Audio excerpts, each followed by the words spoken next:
सुरभि तेज प्रताप को क्यों हाथों हाथ ले रहे हैं एनडीए के नेता? आखिर क्या हासिल करना चाहते हैं? आइए हम इसके बारे में जानते हैं हल्ला बोल टीवी के संपादक दीपक शर्मा से। देखिए, तेज प्रताप यादव को क्यों इतना महत्व दे रहे हैं एनडीए के नेता, ये आपका सवाल है। जी हाँ। इसको समझने के लिए बिहार विधानसभा चुनाव के आंकड़े देखने होंगे। बिहार विधानसभा चुनाव के आंकड़े अगर हम देखें तो हमें पता चलेगा कि राष्ट्रीय जनता दल का वोट बैंक कहीं गया नहीं है।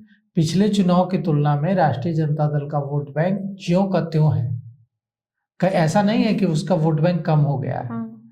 तो ऐसे में तेज प्रताप यादव के सहारे उस वोट बैंक में सेंध लगाने की कोशिश एनडीए की है, क्योंकि जितने तेजस्वी यादव लालू राबड़ी के बेटे हैं उतने ही तेज प्रताप भी लालू प्रसाद यादव राबड़ी देवी के बेटे हैं और वो बड़े बेटे हैं। और तेज प्रताप यादव यादव युवाओं में खासकर लोकप्रिय भी हैं। तो तेज प्रताप यादव अब अलग हो चुके हैं पार्टी से भी और परिवार से भी। यह बात भारतीय जनता पार्टी के नेताओं को, जदयू के नेताओं को, एनडीए के नेताओं को अच्छी लग रही है, क्योंकि अगर तेज प्रताप और तेजस्वी एक साथ होंगे तो ताकत मजबूत होगी। तेज प्रताप और तेजस्वी अगर आमने सामने होंगे तो उनकी ताकत कमजोर होगी। कई सीटों पर देख, जैसे महुआ ही सीट है, अगर तेज प्रताप यादव आरजेडी के कैंडिडेट के तौर पर लड़ते तो हारते नहीं, जीत जाते वहां से, महुआ से 25 की जगह पर 26 सीट होती। लेकिन ऐसा नहीं हुआ क्योंकि वो अलग लड़े तो एक और सीट गई। हो सकता है कि तेज प्रताप यादव रहते तो एक दो और सीटें बढ़ती। तो कुल मिलाकर के तेज प्रताप यादव अगर आरजेडी के खिलाफ, तेजस्वी यादव के खिलाफ लड़ेंगे तो इससे फायदा बीजेपी, जदयू, एनडीए के नेताओं को ही होगा। और एनडीए के नेता इस बात को भली भांति समझते हैं, इसीलिए तेज प्रताप यादव को हाथों हाथ लिया जा रहा है। तेज प्रताप यादव को इतना महत्व दिया जा रहा है। तेज प्रताप यादव को बुलाया डिप्टी सीएम विजय सिन्हा ने अपने चूड़ा दही भोज में। अब आज जो चूड़ा दही भोज दे रहे हैं, चूड़ा दही पार्टी दे रहे हैं तेज प्रताप यादव, उसका क्या महत्व है समझिए उसको। उसका महत्व ये है कि तेज प्रताप यादव दे रहे हैं, तेजस्वी नहीं दे रहे हैं, लालू प्रसाद यादव नहीं दे रहे हैं। तो ये जो सुरभि, ये जो परंपरा थी कि लालू प्रसाद यादव राबड़ी आवास में हर साल मकर संक्रांति पर चूड़ा दही भोज देते थे और पक्ष विपक्ष तमाम जो नेता हैं वो जाते थे, दूसरी पार्टियों के नेता भी जाते थे। अब वो परंपरा टूट गई और उस परंपरा को जीवित कौन रख रहा है? तेज प्रताप यादव। लालू यादव तो दे नहीं रहे हैं चूड़ा दही भोज, तेजस्वी यादव तो दे नहीं रहे हैं। तो ऐसे में इसीलिए आपका जो सवाल है सुरभि, उसका जवाब यही है कि तेज प्रताप यादव जितने मजबूत होंगे आरजेडी से बाहर रहकर, आरजेडी और तेजस्वी यादव को उतना नुकसान होगा। और इस बात को भली भांति समझते हैं एनडीए के नेता। इसीलिए विजय सिन्हा के यहाँ देखिए, विजय सिन्हा के यहाँ जब तेज प्रताप यादव पहुंचे तो डिप्टी सीएम विजय सिन्हा ने कितना महत्व दिया उनको, बैठाया, अपने साथ बैठाया। दोनों के बीच पहले ही नंबर का आदान प्रदान हो चुका है, नंबर एक दूसरे का ले चुके हैं। उन्होंने निमंत्रण भी दिया। तेज प्रताप यादव कल राबड़ी आवास पे गए थे। लालू प्रसाद यादव, राबड़ी देवी, अपने भाई तेजस्वी यादव, सबको निमंत्रण दिया था। लेकिन मुझे नहीं लगता है कि लालू प्रसाद यादव, तेजस्वी यादव पहुंचेंगे चूड़ा दही भोज में। निमंत्रण देने गए थे तो निमंत्रण ले लिया, लेकिन जो तेज प्रताप यादव का चूड़ा दही भोज है उसमें लालू प्रसाद यादव, राबड़ी देवी और तेजस्वी यादव जाएंगे, इसकी संभावना बहुत कम है।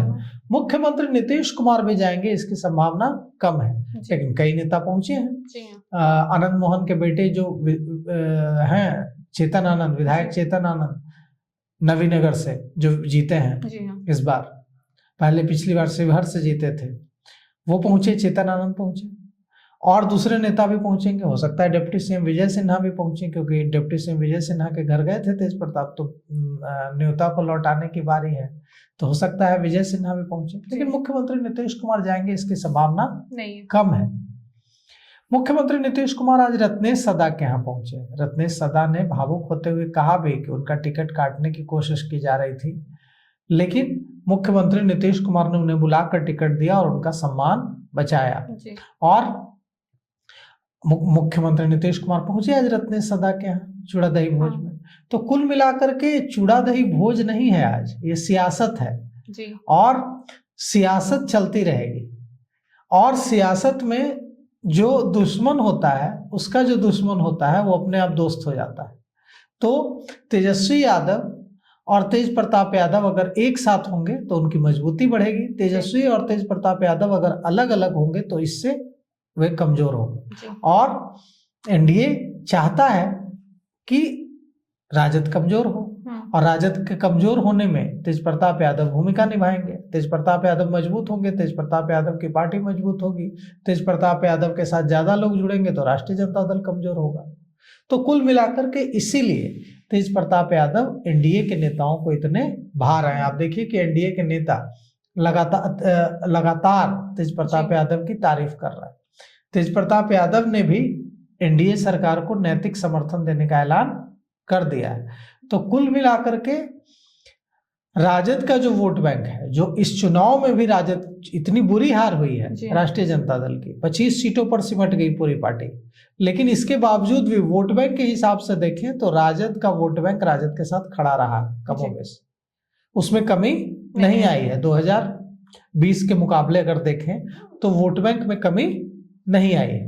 तो कुल मिलाकर के अब यहां से जो रास्ता जाता है वो ये जाता है कि तेजस्वी भी कोशिश करें तेज प्रताप यादव को सामने जाकर उनसे बात करने की और उनको वापस पार्टी में लाने की, क्योंकि अगर उनको वापस पार्टी में लाते हैं तो इससे आरजेडी मजबूत होगी। अगर तेज प्रताप यादव बाहर रहेंगे उससे आरजेडी कमजोर होगी। तो तेजस्वी को समझदारी से काम लेते हुए यहाँ पर तेज प्रताप यादव को फिर से पार्टी में ले आना चाहिए, क्योंकि अगर तेज प्रताप यादव आरजेडी से बाहर होंगे तो वो नुकसान कर सकते हैं तेजस्वी यादव का, जो तेजस्वी यादव की कोशिश है कि फिर से मजबूती से खड़ा किया जाए, जड़ों को मजबूत किया जाए। उसमें तेज प्रताप यादव अगर आ जाएंगे तो सहूलियत होगी, बाहर रहने से नुकसान ही होगा।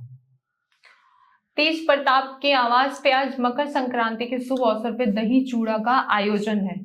ये आयोजन सिर्फ दही चूड़ा का नहीं बल्कि राजनीति की सियासत को गर्म करने वाला माहौल बना है, क्योंकि आज देखने को मिलेगा कि तमाम नेता आज उनके यहाँ पहुंचेंगे। ऐसे में देखना होगा कि आगे कौन कौन तेज प्रताप के आवास पर पहुंचेगा और राजनीतिक सियासत में भूचाल आएगा। इस पे आपकी क्या राय है हमें कमेंट करके जरूर बताएं, और इस पे अपडेट के लिए हमारे साथ बने रहें। ऐसे ही तमाम खबरों के लिए देखते रहे हल्ला बोल टीवी। धन्यवाद।